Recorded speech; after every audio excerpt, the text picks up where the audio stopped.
अस्सलाम वालेकुम दोस्तों, मैं हूं शौकत ज़रदारी और इस वक्त आप मुझे फेसबुक पर लाइव देख रहे हैं और लाइव के बाद ये वीडियो हमारे सिंध पोस्ट के यूट्यूब पर भी दस्तयाब होगी।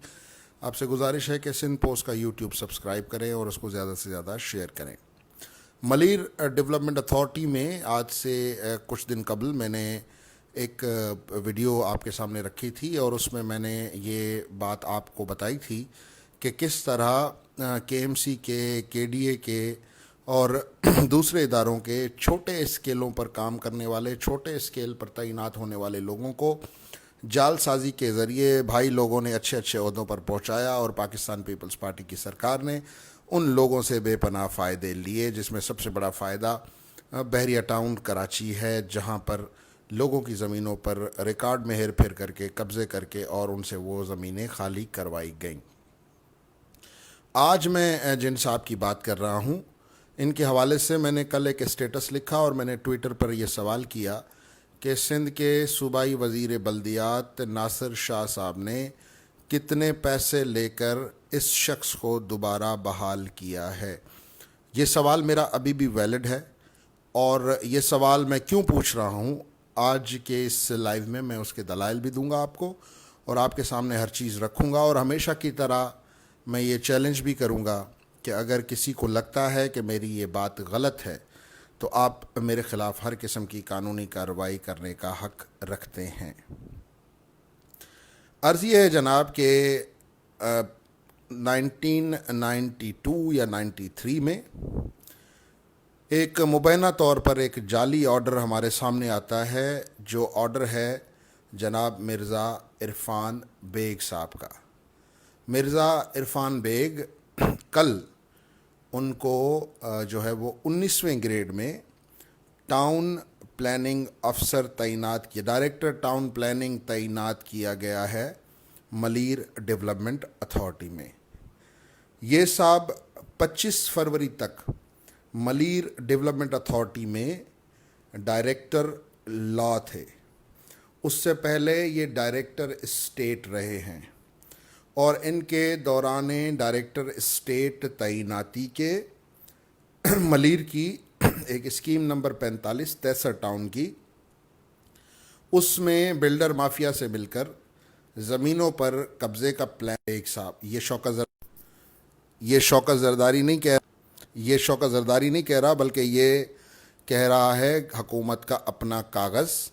ये 21 फरवरी को जो है वो फरवरी 2021 यानी कि ये इस साल एक रिपोर्ट, कंसाइज रिपोर्ट के नाम से जमा होती है डिपार्टमेंट में, जिसमें बताया जाता है कि 24 सितंबर 2020 से लेकर 29 जनवरी 2021 तक 63 टाउन की स्कीम 45 में ज़मीनों पर गैर कानूनी कब्ज़े किए गए और ये कब्ज़े करवाने में MDA के जो लोग शामिल थे उनके नाम ये हैं। जनाब इरफ़ान बेग साहब, जो कि डायरेक्टर लीगल थे उस वक्त जब ये भांडा फूटा, और ये उस वक्त, और ये भांडा इसलिए फूटा क्योंकि ये इन दिनों शायद डायरेक्टर स्टेट भी तैनात थे। उसके बाद दूसरे साहब थे हसनैन अयूब साहब। हसनैन अयूब साहब उस वक्त स्कीम 45 63 टाउन के डायरेक्टर थे टाउन प्लानिंग। उसके बाद ज़ीशान साहब जो थे वो 63 टाउन के एग्जेक्टिव इंजीनियर थे, और लईक अहमद साहब जो कि डायरेक्टर थे एंटी इंक्रोचमेंट के, और उन्होंने ही रास्ता बना के दिया सरकारी ज़मीन पर इंक्रोचमेंट का। ये शौकत ज़रदारी नहीं कहता, ये डिपार्टमेंट की अपनी इन्वेस्टिगेशन इंक्वायरी रिपोर्ट कहती है। इस रिपोर्ट के बाद 25 फरवरी 2021 को इन तमाम लोगों को सस्पेंड कर दिया गया कि जी आपके ऊपर ये इल्ज़ाम था, हमने इंक्वायरी की, इंक्वायरी रिपोर्ट में ये ज़ाहिर हुआ, इसलिए जब तक आपके ख़िलाफ़ करार वाकई कार्रवाई नहीं होती तब तक आप सस्पेंड रहेंगे।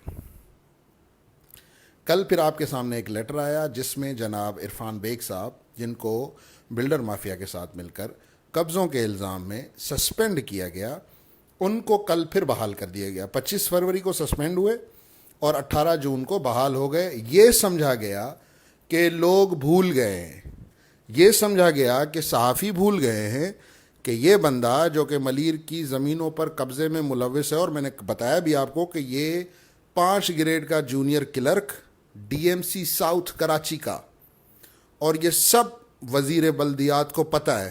میں الزام نہیں لگانا چاہ رہا ناصر شاہ پر، لیکن یہ وہ وجوہات ہیں جس کی بنا پر میں نے ناصر شاہ صاحب کے حوالے سے سوال پوچھا کہ شاہ صاحب بتائیں کہ کتنے پیسے لیے. کیوں؟ کیونکہ یہ انکوائری رپورٹ وہاں پہ موجود تھی. اس کی کلیئرنس رپورٹ کہاں ہے؟ اگر کلیئر کیا گیا ان لوگوں کو تو وہ پھر اس کے شواہد کہاں ہیں جن کی بنیاد پر ان کو کلیئر کیا گیا ہے؟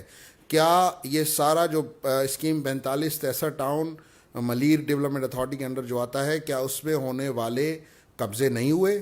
اگر قبضے نہیں ہوئے تو پھر یہ انکوائری رپورٹ کیوں کہتی ہے کہ یہ افسران قبضوں میں ملوث ہیں؟ اگر یہ رپورٹ غلط ہے تو یہ رپورٹ بنانے والوں کے خلاف آپ نے کیا کارروائی کی؟ تو اس لیے ناصر شاہ صاحب، سندھ کے لوگ آلریڈی بڑے غصے میں ہیں، بڑے تپے ہوئے ہیں بیریا ٹاؤن کو لے کے، اور جتنی بھی زمینوں پہ قبضے ہو رہے ہیں. سینٹ الیکشن سے پہلے جو بلڈروں کو زمین دی گئی جس پر سول ایویشن اتھارٹی کورٹ چلی گئی، تو آپ نے تو ماشاءاللہ سندھ کی زمینوں کو دونوں ہاتھوں سے بیچا ہے. اور انشاءاللہ تعالیٰ وہ دن آئے گا جب آپ لوگوں سے یہ حساب سندھ کے لوگ لیں گے، نہیں تو پھر آگے تو سب نے حساب دینا ہے. تو اس لیے اب سندھ کے عوام کو بتائیں، آپ آئیں میڈیا پہ بتائیں کہ شوکت زرداری نے یہ جتنا بھی اس عرفان بیگ کا شجرہ یہاں پہ بتایا ہے وہ غلط ہے، اور اس کو ثابت کریں کہ میری یہ ساری باتیں 5ویں گریڈ کا جونیئر کلرک کا فیک اپوائنٹمنٹ، وہ فیک میں اس لیے کہہ رہا ہوں کہ اس کی تصدیق نہیں ہو رہی ہے. اور یہ صاحب آج 19 گریڈ میں ڈائریکٹر ٹاؤن پلاننگ ہے ملیر ڈیولپمنٹ اتھارٹی کے. جی ہاں، یہ وہی ملیر ڈیولپمنٹ اتھارٹی ہے جو لوگوں کے گھروں پہ بلڈوزر چلا رہی تھی ملک ریاض کی واٹھا گیری میں. تو اس لیے یہ ایک اہم انفارمیشن میں نے آپ کے ساتھ دی، اور میں ذاتی طور پر کہہ سکتا ہوں کہ ناصر شاہ نے اس بندے کو وہاں پہ واپس لگوا کر سندھ دشمنی کی ہے. جو شجرہ میں نے بتایا، یا تو مجھے آپ غلط ثابت کریں یا پھر میری اس بات سے اتفاق کریں کہ ناصر شاہ نے عرفان بیگ جیسے لینڈ مافیا کے بندے کو واپس ایم ڈی اے میں لگا کر سندھ دشمنی کی ہے.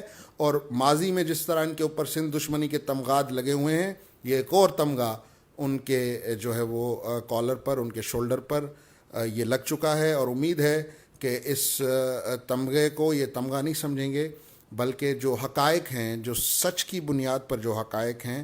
میں جھوٹا ہوں تو جھوٹا ثابت کریں، آپ سچے ہیں آپ اپنے آپ کو سچا ثابت کریں، لیکن اگر میں صحیح کہہ رہا ہوں تو یہ سندھ دشمنی سے آپ ذرا ریورس گیئر لگائیں.